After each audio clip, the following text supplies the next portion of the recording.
Dulu Bukit Safa tinggi tuan-tuan. Inna safa wal marwata min sya'airillah. Sesungguhnya Bukit Safa dan Bukit Marwah itu antara lambang-lambang kebesaran Allah, syiar agama Allah. Betul sekarang dia kena tawaf. Safa-safa jemaah haji antara rukunnya lah kena tawaf antara Safa dengan sa'i antara Safa dengan Marwah 7 kali tuan-tuan. Sebab apa? Ikut perbuatan Siti Hajar. Naik atas Bukit Safa, tengok mana ada air tak? Padang pasir. Turun balik ke Safa, naik Bukit Marwah, tengok ada air tak? Tak ada.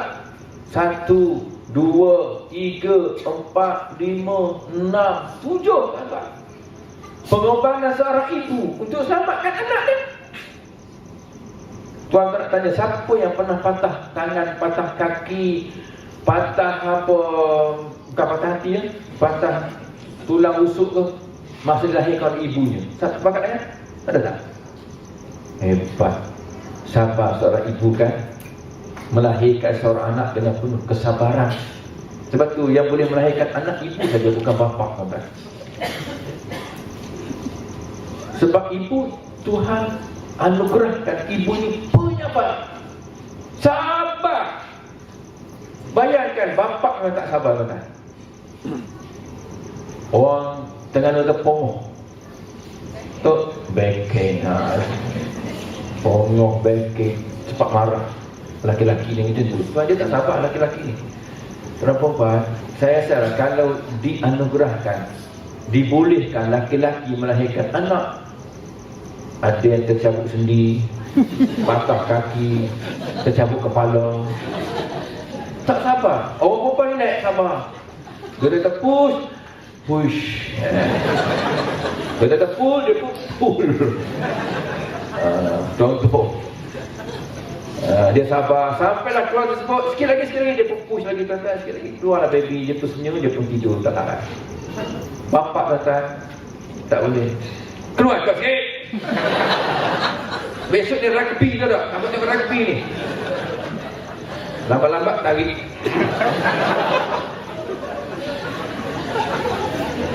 Betul tak?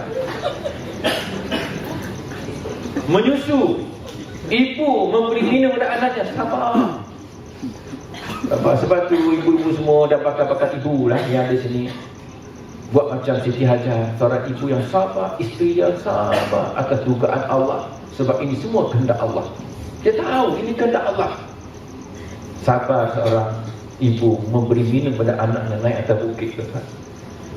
Sebab itu perangai Ismail ni, dia banyak juga ikut ibunya Siti Hajar dan banyak ikut bapaknya Nabi Ibrahim. Tabah orangnya. Sebab dia akan ikut ibu ni, anak ikut ibu.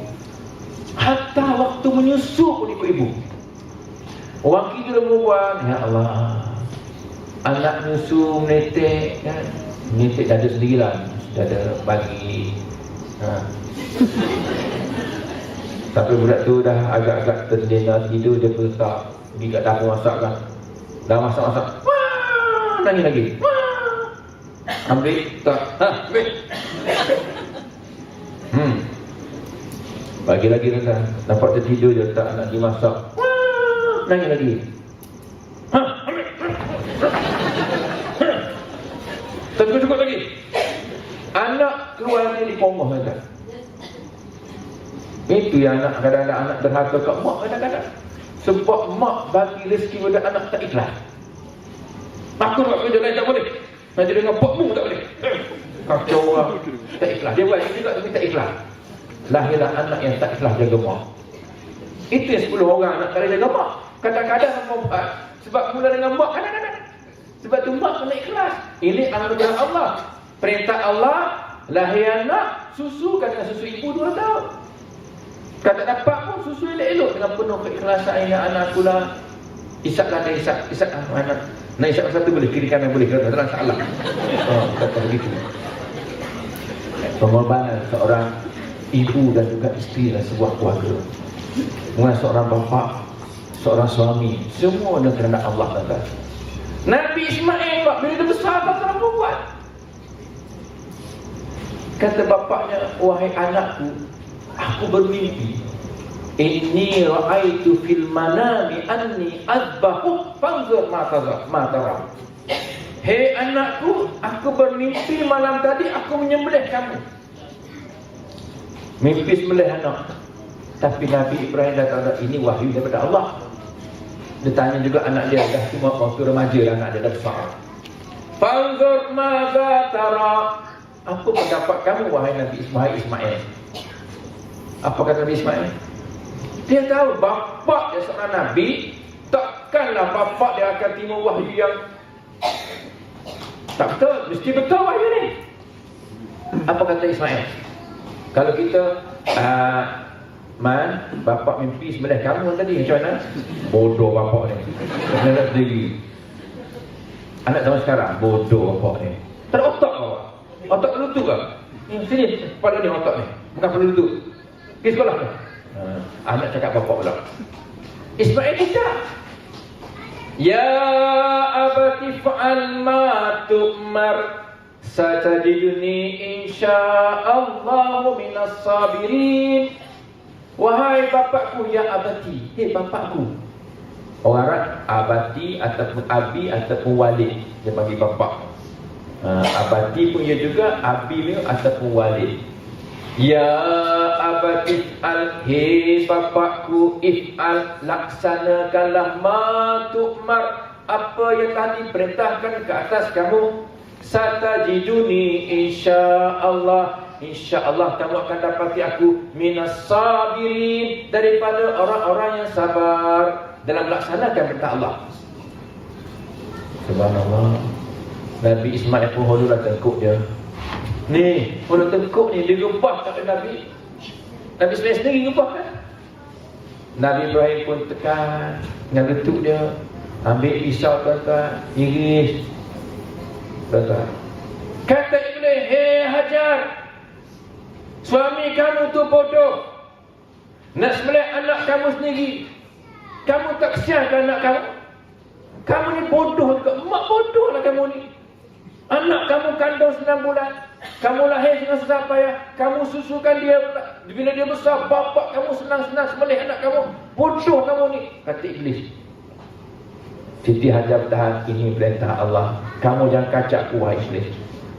Nabi Ibrahim bertahan, hei Iblis, nyah kamu di sini. Ini perintah Allah. Subhanallah. Iblis tak putus asa, datang pula jumpa Ismail. Hei Ismail, bapak kamu bodoh, mak kamu bodoh selain kamu. Kamu pun bodoh juga. Oh, lu tengok bapak. Bapak lain sayang ke anak, mak lain sayang ke anak. Bapak kamu tak sayang ke kamu, mak kamu tak sayang ke kamu. Iblis racun, hasut. Apa kata Nabi Ismail? Ini perintah Allah. Nyah kau Iblis. Subhanallah. Allah nak uji hidup kita, penuh dengan ujian. Kita buat pengorbanan dalam perempuan, Allah nak uji kita. Sebab janjinya syurga. Syurga dan perempuan. Akhirnya dia pun sembelih. Penuh.